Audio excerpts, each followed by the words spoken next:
পর্যটনের কর্মসংস্থান বাড়ছে, খুশি এলাকার বাসিন্দারা। পূর্ব মেদিনীপুর জেলার পাঁশকুড়া ফুলের জন্য বিখ্যাত। পাঁশকুড়ায় সারা বছর ফুলের চাষ হয়। দূর দূরান্ত থেকে মানুষ ফুল দেখতে আসেন। একটি ফুল ভিত্তিক পর্যটন কেন্দ্র গড়ে উঠেছে, আর এর ফলে কর্মসংস্থানের সুযোগ বাড়ছে।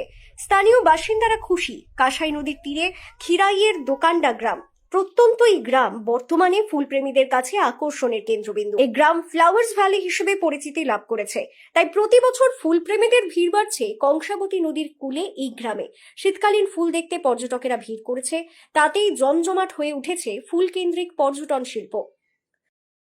আমার নাম শীতল সামন্ত, বাড়ি দোকানটা। এই খিরাই মেলা হচ্ছে যে একজন কৃষক দোকানদার বলতে পারেন। এখানে আগত পর্যটকদের জানাই স্বাগতম। আচ্ছা, আগামী দিনে যাতে আরো পর্যটক আসে, ব্যবসা। সূর্যাস্ত কিংবা সূর্যোদয়ের সোনালী আভার সাথে সঙ্গে মৌমাছির গুঞ্জন যেন সৃষ্টি করে এক অপরূপ মেলবন্ধন। পাঁশকুড়ার বিভিন্ন এলাকার মানুষজনের অর্থ উপার্জনের অন্যতম পথ হলো ফুল চাষ। এই ব্লকের ফুল পাড়ি দেয় ভিন রাজ্যে ও বিদেশে। রেলপথে পাঁশকুড়া স্টেশনের পরের স্টেশনই হলো খিরাই। সেখান থেকে মিনিট খানেকের লালমাটির মেঠো পথ দিয়ে হাঁটলেই যেন দেখা যাবে ফুলের স্বর্গরাজ্য। ফুলের এই স্বর্গ